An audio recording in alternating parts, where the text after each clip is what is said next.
ఏడు చూసినతో అన్ని బాధలు ఎక్కువ ఉంటాయి. నలుగురు కలిసి ఎగతాలు చేశారనుకోండి గట్టిగా, ఇలా పూర్వ రీలు అయిపోయి శూన్యం వెళ్ళి పడిపోయి కాలువలు దొరుకుతుంది, తర్వాత ముచ్చి వస్తుంది. కొంచెంసేపు వెళ్ళి దొరుకుతుంది, మొహాన్ని నీళ్ళు చదివితే ఒక 5 minutes తర్వాత తెలుస్తున్నారు. బికాస్ పీపుల్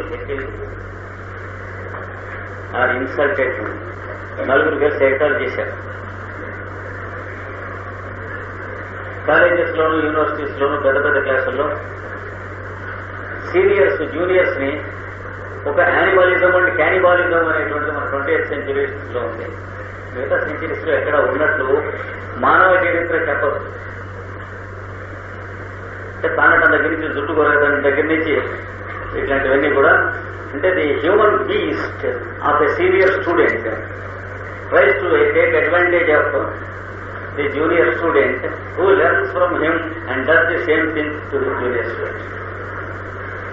అంటే 20th century లో హ్యూమన్ బీయింగ్స్ లో క్యానిబాలిజం పోలేదంటారు. టెస్ట్ లో ఇప్పుడు ఒకటి పైగా ఎడ్యుకేటెడ్ మ్యాన్ చదువుకుంటున్నటువంటి వాళ్ళు చేస్తున్నారంటే that means we are not cannibals. దీనికి విక్టిమైజ్ అయిపోయి లైఫ్ లాంగ్ గా ఇన్సేన్ అయినటువంటి వాళ్ళు ఉంటారు.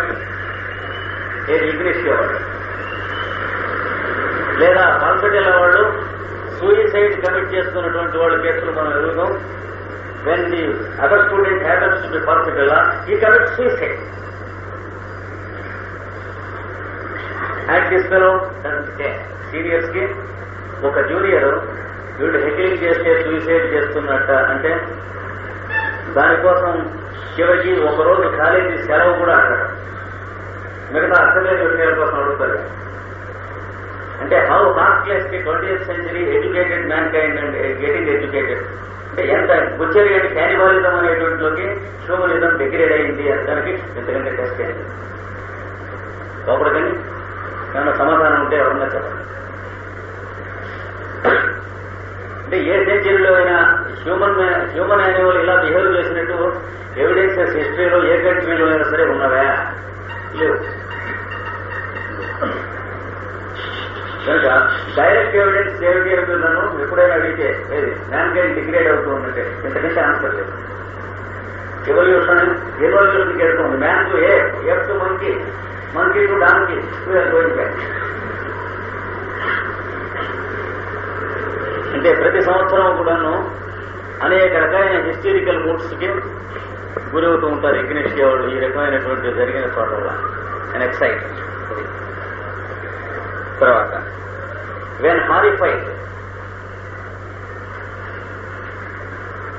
భయపెట్టినతో కూడా అంటే వెన్ హారిఫైడ్ అంటే హెకిలింగ్ చేయడానికి సమాజానికి ఏం చేస్తారు, వాడికి ఉద్యోగం తీసేసినట్టు లెటర్ పంపిస్తారు, ఆఫీస్ సంస్థలను తక్కువ చేస్తారు. And the fellow goes insane on the streets. ఇక మళ్ళీ వాడిని పట్టుకున్న వీడి చేత కాదు, యోగ కంటే వేసాడు కానీ గడ్డి కొడుకో మళ్ళీ పట్టుకోవద్దు. It's not so easy to play this life. అంటే ఇగ్రిషియా వాళ్ళు, కాఫియా వాళ్ళు, పర్సికల్ వాళ్ళు ప్రపంచంలో ఉంటారని తెలియాలి, ఎలా ఉంటారో తెలియాలి. వాళ్ళని ట్యాకిల్ చేయాలంటే కంపాషన్ కావాలి, లవ్ కావాలి, కంపానియన్షిప్ కావాలి, మ్యాన్ టు మ్యాన్ అసోసియేట్ అనేటువంటి సంగతి తెలియాలి. యానిమల్ నేచర్ ఉన్నవాడికి తెలియదు, ఇవాళ అవుతున్న కొద్ది తెలుసు. ఏడుదత్తులను హత్య చేయడం అనేది చాలా తేలిక, దానికి పెద్ద పాండిత్యం అక్కర్లేదు, ఎడ్యుకేషన్ అక్కర్లేదు. ఎందుకంటే హైలీ ఎడ్యుకేటెడ్ పీపుల్ కూడా చేస్తున్నాం పని. అందుకని ఎడ్యుకేషన్ వల్ల లాభం ఉండదు. ఇది ఎడ్యుకేషన్ కాదని కూడా అదే చేస్తాం.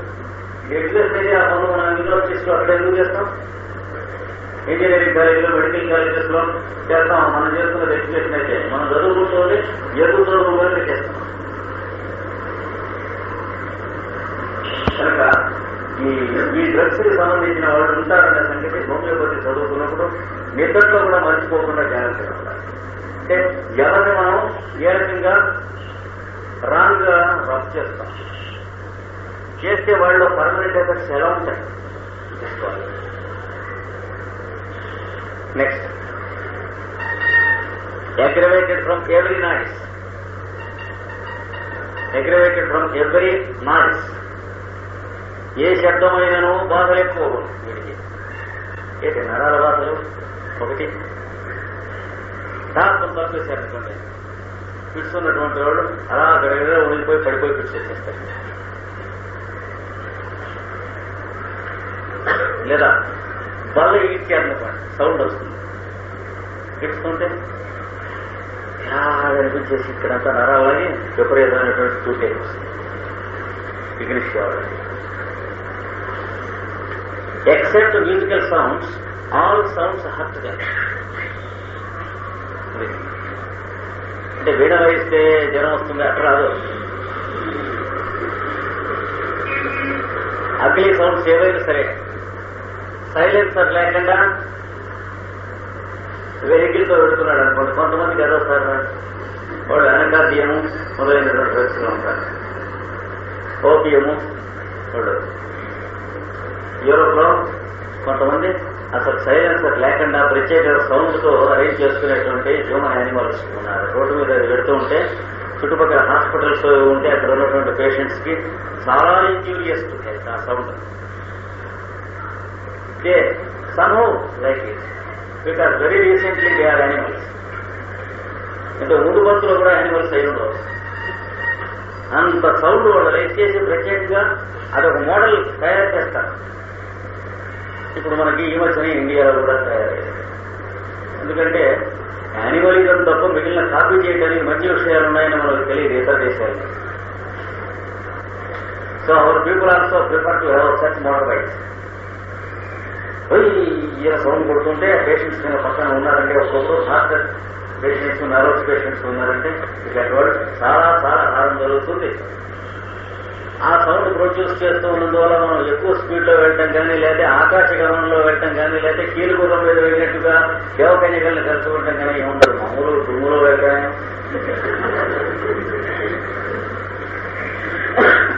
But at the craze indicates the fellow is miasmic, horribly miasmic. అంటే ఆ సెలక్షన్ ఆ టెస్ట్ లోనే తెలుస్తున్నాయి. కనుక నాయిస్ తో చాలా ఇబ్బంది పడతారు. పెద్ద సౌండ్స్ ఏమన్నా పళ్ళెం పడేశారు అని అనుకోండి పక్కన తలనొప్పి వచ్చేస్తుంది. వెంటనే పిల్లవాడు పప్పు ప్లేట్ మొదలుపెట్టాడు అనమాట. నెక్స్ట్ వాళ్ళకి అయితే ఆవిడ ఇంకో 2-3 పప్పులు ప్లేట్లు మొదలుపెట్టేస్తుంది. మదర్ పొట్టు ఎందుకు కొట్టేసి అక్కర్లే ఇవన్నీ అని మీరు మంచి పడపడ కింద వేసేస్తుంది. అంటే వాడే పగలగొట్టాడని కోపం అన్నమాట. అదే ఇంగ్లీష్ అయితే పిల్లవాడు పప్పు ప్లేట్ పగలగొడితే సాయంత్రానికి ఆవిడ జ్వరం వస్తుంది అనమాట. అంటే షీ ఫీల్స్ గ్రేట్లీ ఇన్సల్ట్. సమాజంగా ఉంటుంది వాళ్ళ శేఖర్. అదొకటి. Next modality terribly afraid of a crowd. They are terribly afraid of a crowd. జనసమ్మర్దం అన్నదో అమిత భయము. జనసమ్మర్దం కనుక ఒళ్ళు తెలియకుండా ఇట్లాంటి వాళ్ళని జనసమ్మర్దంలో తీసుకెళ్ళకూడదు. పోతాడు లోపల వాడు వచ్చే లోపల ఇక్కడ ఏమైపోయాడో, లోపల నుంచి వస్తాడో రాడో, వస్తే మనం ఎక్కడ ఉంటామో ఇతన్ని తొక్కేస్తారేమో అనేటువంటి ఐడియాస్ పెయింట్ అయిపోతుంది. అంటే అండర్స్టాండింగ్ లేనటువంటి ఫిజికల్ ఫెలోస్, అంటే those who have no concept mental dimension. భార్యని కూడా తీసుకెళ్దాం అనేటువంటి ఒక నేచర్ తప్ప దాంట్లో ఉన్న నైసిటీస్ తెలిసినటువంటి కాదు. అంటే ఒక దున్న గౌడికైనా కలిసి చికెన్ ఎడుతున్నట్టే వాడు చేస్తున్నాం, ఎందుకంటే బ్రైట్నెస్ ఉండదు. సెక్స్ తప్ప రొమాన్స్ వెళ్తున్నటువంటి నరాపనులు అంటారు. అంటే సెక్స్ కి రొమాన్స్ కి తేడా తెలియనటువంటి పక్షం ఉండదు. అంటే ఒకటి ఈస్థెటిక్, ఒకటి బీస్ట్లీ, రెండు తేడా తెలియదు. ఎవల్యూషన్ లో ఈ లెవెల్లో ఉన్నవాళ్ళు నైస్ గా ఉన్నవాళ్ళ పిల్లల్ని ఇచ్చి చేస్తే వాళ్ళు దాన్ని పనులు చేస్తారు.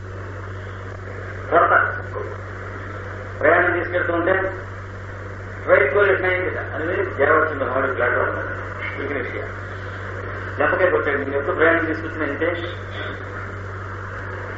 తర్వాత she went in to fits. Constant గా కంటిన్యూస్ గా వారానికి 10 రోజులు ఫిక్స్ రావడం మొదలైంది. And the father of the guide was eminent homeopathy. ఆయన తీసుకెళ్లి హిస్టరీ అంతా చూసిన తర్వాత ఈ వాజ్ ఆల్సో ఎ పోయెట్. అందుకని ఆయన ఒకటే మాట అన్నాడు, గోడు పెంచుకున్న వెడవకి అరికాయతో అన్నం పెట్టినట్లయింది నా పిల్లలు మీకు ఇవ్వటం అన్నాడు. ఈ రోజు వరకు కూడా నాకు అది గుర్తు ఆయన చెప్పినటువంటి ఎగ్జాంపుల్. అంతకంటే పొయిటిక్ ఎక్స్ప్రెషన్ ఏంటో వినలేదు, చాలా స్పాంటేనియస్ గా అన్నాడు ఆయన.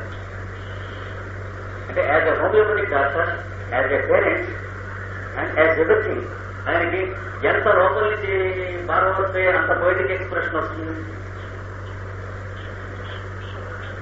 అంటే 10 రోజులు కింద రోజు తీసుకున్న పొయిటిక్ ఎక్స్ప్రెషన్ కాదు పోయిట్స్ కి. ఆయన హాస్పిటల్లో జాయిన్ చేసి అక్కడ నర్సింగ్ చేస్తూ నైట్ అక్కడ కూర్చుంటే అల్లుడు వస్తే అల్లుడు వాడు నాన్నగారు వస్తే వాడుతూ ఉంటాడు అన్నమాట. గోడు పెట్టుకున్న ఎవరో క్యారెక్టర్ లేక అరిచేతలో అన్నం పెట్టినట్లయితే మా అమ్మాయిని వీరికి ఇవ్వటం. That is true. That is very much true with the Ignatia girls.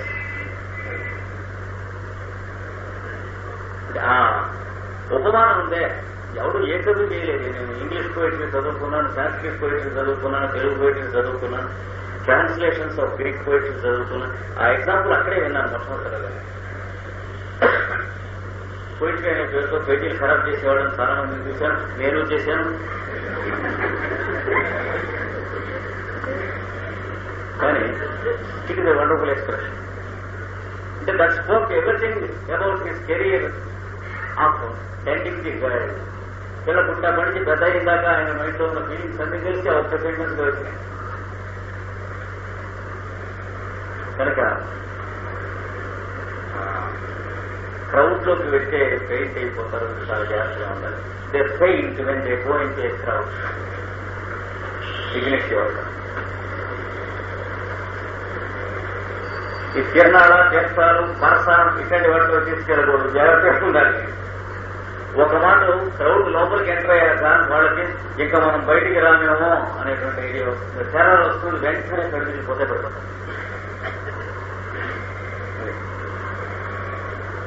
అందుకని క్రౌడ్ లోకి వెళ్ళని వేయకూడదు, అలా తీసుకెళ్ళి. తర్వాత ఇందులోనే దీని కరాలు కింద ఒక సెంటెన్స్ ఇచ్చాడు. సెంట్ చాలా ముఖ్యం, అది నోట్ చేసుకోండి. Children go into convulsions. Children go into convulsions in sleep after a punishment during the day. After a punishment during the day. పిల్లలను పగలు దండించినచో రాత్రి నిద్రలో తండ్రి బిడ్డ జబ్బు వస్తుంది. కనుక పేరెంట్స్, నరస్వామి గారు, ఓపియములు మొదలైనటువంటి వాళ్ళు పిల్లలు వాయించేస్తూ ఉంటారు. వాళ్ళ వీటి మీద యానిమలిజం తీర్చుకుంటూ ఉంటారు. తమ జంతు స్వభావం పిల్లల వీటి మీద. ఎందుకు కొడతారు అంటే తినగలేదు ప్రవర్తన అంటారు. ఎవరి ప్రవర్తన చూసుకోరు. చాలా జన్మలు కొడుతుంది మన ప్రవర్తన తెలియదు. పిల్లల ప్రవర్తన బాగుండలేదని సాగు కొడుతూ ఉంటారు. బికాస్ మనకంటే ఏజ్లో వాడు తక్కువ కనుక వాడి ప్రవర్తన బాగుండలేదని మన సర్టిఫికేట్ వస్తుంది. వాడికి ఎగ్రేషియా వాళ్ళు కూడా అనకార్యం లాంటి పిల్లలు అయితే వీపు అప్పు చెప్పేస్తారు. ఎడబడ వయసుకి అయిపోయిన తర్వాత వెళ్ళి మళ్ళీ మామూలుగానే పడుకున్నాడు. ఎందుకంటే అసలు వీపే కదా, మన కాదు కదా, కంటే ఆత్మగంటారు కదా. దండన కడకు ఉండాలి, వీపుకే కానీ ఆత్మ కావు కదా. ఎంత గట్టిగా ఉంటే సరే ఓ ఓ ఓ అని అరుస్తాడు. ఆ పక్కనే వెళ్ళి ఇది చేయాల్సింది జబ్బులు పెట్టేస్తాడు. Kleptomania and his mother or his father ఇట్లా ఉంటుంది. కానీ Ignatia child and an opium mother or an అక్సామికా మదర్ నలుగురిలోకి రాకొచ్చి కొడుతుంది. ఏడాది ఆ రాత్రి జబ్బు పడతాడు. మనసు దగ్గర పెట్టుకోవాలి. మనం పిల్లల్ని దండిస్తూ ఉన్నటువంటి వాటిల్లో జాగ్రత్తగా ఆలోచించి మనం మానవులుగా మాట్లాడితే 195 కేసుల్లో మనం కొట్టవలసిన విషయం ఏమీ ఉండదు. మనలో ఉన్నటువంటి పశుత్వం తప్ప. ఒకటికండి అయితే నువ్వు కొట్టకుండా పెంచావా అని మీరు అడగచ్చు. నా చెడునంతా ఈ ఊళ్ళో ఉన్నారు, మీరు కాటుగా అడగచ్చు. కొట్టి పెంచాను, కొట్టకుండా పెంచాను. And they never misbehaved with me. I never mishandled them. ఏం చేద్దంటే మనం వాళ్ళని మనం ఈక్వల్ గా ట్రీట్ చేయడం అనేటువంటి మానవత్వం మన దగ్గర ఉంటే వాళ్ళు మనతో ఈక్వల్ గా ఆనరబుల్ గా పెరుగుతారు. ఈ కాస్త తెలియనటువంటి పశువులు పిల్లలు మనకంటే తక్కువ వాళ్ళకి చూస్తున్నప్పుడు వాళ్ళు క్రిమినల్స్ గానే పెరుగుతారు. ఈ line the secret of changing. వాళ్ళకి డేట్ ఆఫ్ బర్త్ మనకి వాళ్ళకి తేడా కానీ, శరీరంలో ఉన్న కొన్ని పౌండ్స్ ఆఫ్ ఫ్లెష్ తేడా కానీ, లోపల ఉన్నటువంటి వెలుగు వాళ్ళకి మనకి రెండు ఒకటే అనేది రెండు దగ్గర పెట్టుకుని గుర్తుంచుకోవాలి. There is no senior and junior consciousness inside. Consciousness అన్నింటిలో అసలు ఒకటే. ఈ చుట్టూ ఉన్న లేయర్స్ లో ఉంది. ఆ లేయర్స్ ని మనం జాగ్రత్తగా క్లీనింగ్ మొదలైనటువంటి ఇల్లు దులుపుకుంటాం, ఊరు దులుపుకుంటాం, లైట్ తుడుచుకుంటాం. లైట్ చేయాలో బల్బు మొదలైన కావాల్సింది బల్బు కుదరదు. బల్బు మసి పెడితే ఎప్పుడు ఇంకా పడతామని నేను చేసుకుంటే that shows we are not bitten to be a parent act. ఇంకా కూడా మనం తల్లిదండ్రుల్లో ఒకరుగా ఉండడానికి కావాల్సిన నరత్వం మనకు రాలేదు అని తెలుస్తుంది. కాబట్టి this is absolute truth and you have no answers against these things. చిల్డ్రన్తో లైఫ్ ఎంజాయ్ చేయాలంటే వాళ్ళని ఈక్వల్స్ గా మనం ట్రీట్ చేసినప్పుడు ఆ దానికి పెట్టి పుట్టిన తల్లిదండ్రులు మాత్రమే ఎంజాయ్ చేయగలరు. మిగతా వాళ్ళంతా కూడా ఇంటి దగ్గర హెల్ ఎంజాయ్ చేస్తారు. పిల్లలు ఇంటి దగ్గర బరియల్ గ్రౌండ్ ఎంజాయ్ చేస్తారు. ఇల్లు వలకాడలే ఉంటుంది తల్లిదండ్రుల దగ్గర. మనం ఏ టైంకి అయినా సరే తిరిగి తొందరగా ఇంటికి వెళ్ళాలి అని పిల్లలకి అనిపిస్తే వాడు పేరెంట్స్ కింద లెక్క. ఎంత తొందరగా ఇంట్లోకి బయటకి వెళ్ళిపోదాం అని అనుకుంటే పేరెంట్స్ లో తేడా ఉంది అని అర్థం. లేకపోతే శరీరంలో షుగర్ పిల్లలను పడాలని అర్థం. ఇవి అల్టిమేట్ అనాలిసిస్ చిల్డ్రన్ గురించి. కనుక చిల్డ్రన్ గోయింగ్ టు కన్వల్షన్స్ అనేది బాగా ఈ కన్వల్షన్స్ ఉన్నప్పుడు తీసుకొచ్చి మనకి పిల్లవాడిని చూపించినప్పుడు కొంచెం పూర్వాపర సందర్భాలు చూసుకోవాలి. లేకపోతే కన్వల్షన్స్ అనగానే పిల్లల్ని తీసుకురాగానే ఏం చేసేస్తాం, బెలడోనా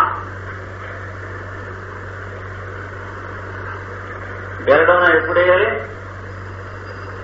ఫ్రైట్ అంటే గవాన తలుపు తీసేటప్పటికి మైకుతో బోనేస్తున్నాడు. కానీ మనం అనిపించింది, జ్వరం వచ్చింది, ఉలికి పడిపోయినాడు, వచ్చినాయి, అప్పుడు వెళ్ళాను. లేదా దొడ్డి తలుపు తీసేటికి రాక్షసుడు తలకాయ బొట్టబొమ్మ కనిపించేది ఓ మాట, ఓ నడిచి విరుసు పడిపోయాడు పిల్లడు. వెంటనే జ్వరం వచ్చింది. ఈ వెంటింటూ ఫిక్స్ పడపడపడా పళ్ళు తిరుగుతున్న ఫిక్స్. వాళ్ళకి వెళ్ళాను తేడా చూసారా? దానికి దీనికి కెమోమిల్లా ఇన్ఫెంటైల్ కన్వల్షన్స్ లో ఇంకో సెట్కి. ఇది దేనికి? విపరీతమైన కోపంతో వస్తుంది. Unbearable anger. వీళ్ళు కోపంతో ఏం చేస్తారు? తలకాయ నేలకేసి కొట్టుకుంటారు, లేకపోతే గోడకేసి కొట్టుకుంటారు, చేతులు ఏమన్నా ఉంటే పెట్టి గొడవ కొట్టుకుంటారు. They try to intimidate you by hurting themselves. మొండి పంట చూడండి, బొక్కలు కట్టి కొట్టుకుంటాను, డబ్బులు ఇవ్వదంటారు. అలాగే వెళ్ళలేక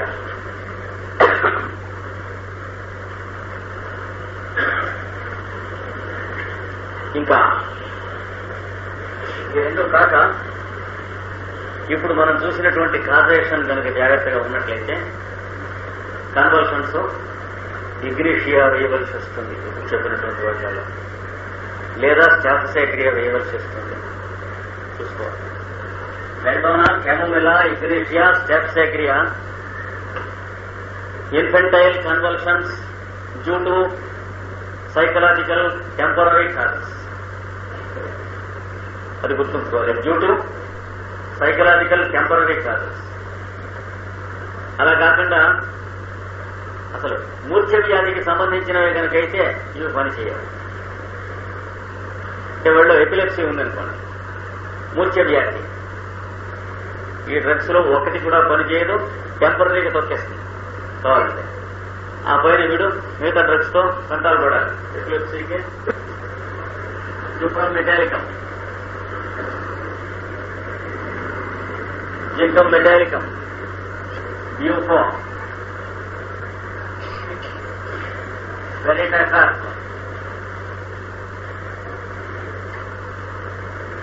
సల్ఫర్, క్యాల్కేరియా కార్బ్, సినా,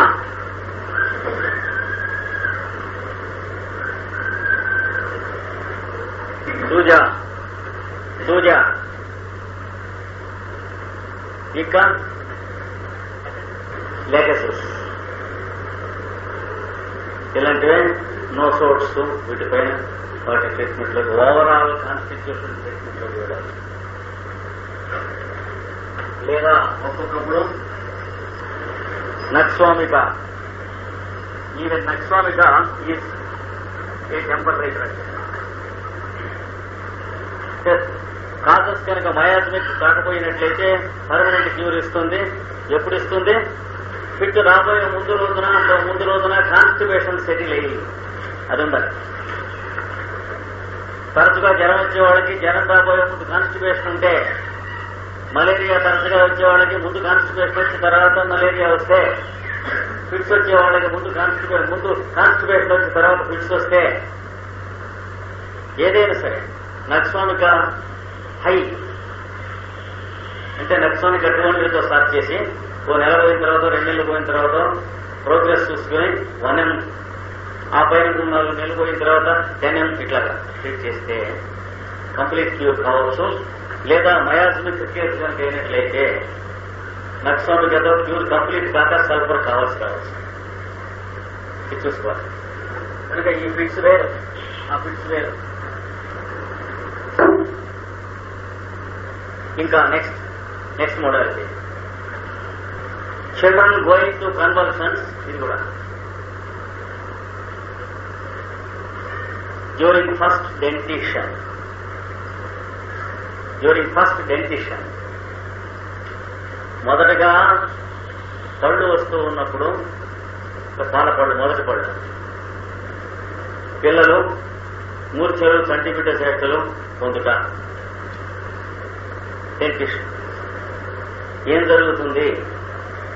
నరాలన్నీ కూడా ఓవర్ సెన్సిటివ్ అవుతాయి, శరీరంలో ఉన్న కాల్షియం కంటెంట్ డిస్టర్బ్ అవుతుంది. అందుచేత నరాలకు వచ్చినటువంటి ఓవర్ సెన్సిటివిటీ వల్ల some children going to convulsions. కొందరికి మోషన్స్ అవుతాయి, పళ్ళు వస్తూ ఉంటే విరేచనాలు ఎత్తున్నాయంటారు. ఆ విరేచనాలు వెళ్ళటం కానీ, ఈ ఫిక్స్ రావటం కానీ, ఇంకొందరికి జ్వరాలు మొదలైన డిస్టర్బెన్స్ వస్తాయి. ఇవి కానీ ఏవి కూడా న్యాచురల్ కాదు. సోరిక్ ఫ్యామిలీ అనేది క్లియర్ కట్ గా తెలుసుకోవాలి. సోరా ఫ్యామిలీలో కనుక లేకపోయినట్లయితే పళ్ళు వస్తూ ఉండగా ఆనందమే కానీ ఇంకొకటి ఏమీ ఉండదు. పిల్లలకి పళ్ళు వస్తూ ఉండగా దొరద మాటిమాటికి కొరుకుతూ ఉంటారు ఎక్కడ పడితే అక్కడ. అది సైకోటిక్ ఫ్యామిలీ. సైకోసిస్ లేకపోతే ఆ దొరద ఉండదు పళ్ళు వస్తూ ఉండగా. కనుక సోరిక్ ఫ్యామిలీస్ లో ఈ పళ్ళు వస్తూ ఉండగా వచ్చేటువంటి ఫిట్స్ కి మళ్ళీ క్యామోమిలా, ఎగ్నెషియా ఈ రెండు ఇండికేట్ అవుతాయి. కోపం, గీపం, చికాకుతో కూడి ఉంటే క్యామోమిలా, అలా కాక ఉంటే దుఃఖము, నర్వస్ ఎఫెక్షన్స్ డెలికేట్ గా అయిపోయి కోపం అనేది లేకుండా పిల్లవాడి దగ్గర కనిపించినట్లయితే ఎగ్నెషియా తో కంట్రోల్ అయిపోతాయి. టెంపరీ కాదు కనుక వాడికి మయాదం ఉన్నా సరే కంట్రోల్ అయిపోతాయి. It is the passing phase. కానీ తర్వాత వాడికి మయాదంకి వేరే ట్రీట్ చేసుకోవాలి, ట్రీట్మెంట్ పూర్తి కాలేదని తెలుసుకోవాలి. నెక్స్ట్ ఆ ఫిట్ వచ్చినప్పుడు ఈ డ్రగ్కు సంబంధించిన ఫిట్ ఎలా ఉంటుంది చెప్తున్నారు. చైల్డ్ బికమ్స్ కోల్డ్, ఒళ్ళు చల్లబడుతుంది. కానీ in no way dangerous except in cases where there is a cardiac trouble congenital. పుట్టుక చేత గుండె నీరసం ఉన్న వాళ్ళకి తప్ప ఈ కాళ్ళు చేతులు చల్లబడటం ఏమీ నష్టం లేదు, శుభ్రంగా మళ్ళీ కష్టపడదు. Because this is hysterical. పేర్ రక్తం లేనట్టుగా మనిషి బట్టలే అయిపోతారు కాసేపు. స్టేరింగ్ అంటే అనిమిషత్వం, అంటే రెప్పవాల్సకుండా అలా చూస్తూ ఉంటారు దేవతలు. రెప్పబడదు ఇలా అలా చూస్తుంటుంది. సరే, ఇది ఈ డ్రగ్ తాలూకు ఫిట్. ఒక్కో డ్రగ్ ఒక్కో ఫిట్ ఉంటుంది. బెల్డోనా ఫిట్ ఎలా ఉంటుంది? వాళ్ళు పటపడా పటపడా దొరికేస్తారు. వైటింగ్ గ్రైండింగ్ ఆఫ్ టీ. తర్వాత వెన్నబడే స్ట్రోక్స్ వస్తాయి, ఉలికి పడతారంటారు దాన్ని, దడుపులా. తర్వాత నోటప్పుడు సెలైవేషన్, అలా దొంగ తీగలుగా వచ్చేస్తున్నాడు. వాడు కూడా రెప్పబడడం. సరే, తర్వాత కనుగుడ్లు డైలేట్ అవుతాయి పాపలు. గుడ్లు పెద్దవిగా కనిపిస్తాయి. నల్లగుడ్లో పాప పెద్దదవుతుంది. డైలటేషన్ ఆఫ్ ట్యూబిల్స్ అయిపోయి ముందు పొంగిపోతారు.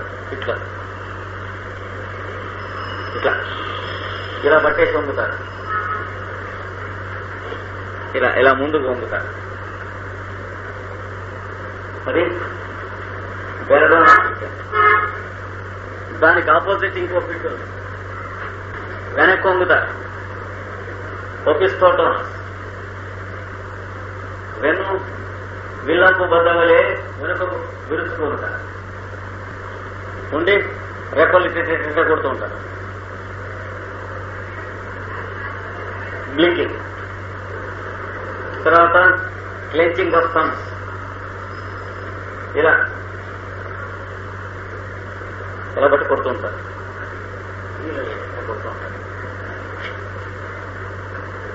అదొక రకమైన, ఇవన్నీ వరుసలు అన్నమాట.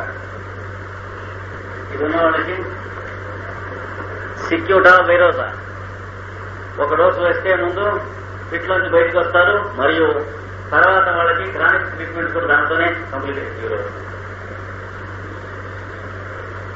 వాళ్ళకి డ్రగ్స్ లేదా దీంతో కొంత ట్రీట్మెంట్ అయ్యాక ఏదో ఒక పెద్ద డ్రగ్లో కనిపిస్తుంది చూస్తారు. క్యూప్రోమెటాలికం, నూనెలో కల్తీ తగిలితే పిల్లవాడికి ఫిట్ వస్తుంది. అంటే గానుగలో తీసినటువంటి పప్పు నూనె కనుక అయినట్లయితే గ్యారెంటీ అయితే ఏముండదు. లేకపోతే గ్రౌండ్ నట్టు, ఎయిర్ నట్టు, ఫైర్ నట్టు అన్ని రకాలుగా కలిపేస్తే, ఒక నూనెలో ఇంకొక నూనె కలిస్తే మరీ క్రూడ్ ఆయిల్ అది ఉంటుంది. ఒక మాటం ఈ బజార్లో ప్రిపరేషన్స్ చేస్తూ ఉంటారు. అంటే ఏమాత్రం తేడా వచ్చినప్పుడు ఫిట్ వచ్చేస్తుంది. ట్రీట్మెంట్ జరుగుతూ ఉన్నప్పుడు కూడా ఆయిల్ తాలూకు ప్రిపరేషన్స్ యాజ్ లాంగ్ యాజ్ క్యూప్రోమెట్ is given and medicines are given, oil should be cut short. ఒక నెయ్యి తప్ప నూనె లేని వెజిటబుల్ ఆయిల్స్ తగలకూడదు. తగిలితే ఈ మందు పనికి క్యూప్రోమెటాలికం అది గుర్తుంచుకోండి. హోమియోపతిలో క్యూప్రోమెటాలికం ట్రీట్మెంట్ చేస్తూ ఉన్నప్పుడు పిల్లవాడికైనా సరే పెద్దవాడికైనా సరే మానేయాలి కానీ నూనె వాడదు. వాడితే క్యూప్రోమెటాలికం పనిచేయడం అనేది దీర్ఘవ్యాధుల్లో ఏమాత్రం పనిచేయదు. అక్యూట్ డిసీజ్ లో పర్వాలేదు. కడుపు నొప్పి వచ్చిందిగా, కొట్టుకుంటున్నాక, ఒంటేలు రాలేదుగా, పొట్ట వచ్చిందిగా, వేడి క్యూప్రోమెటిక్ తగ్గి ఉంటుంది.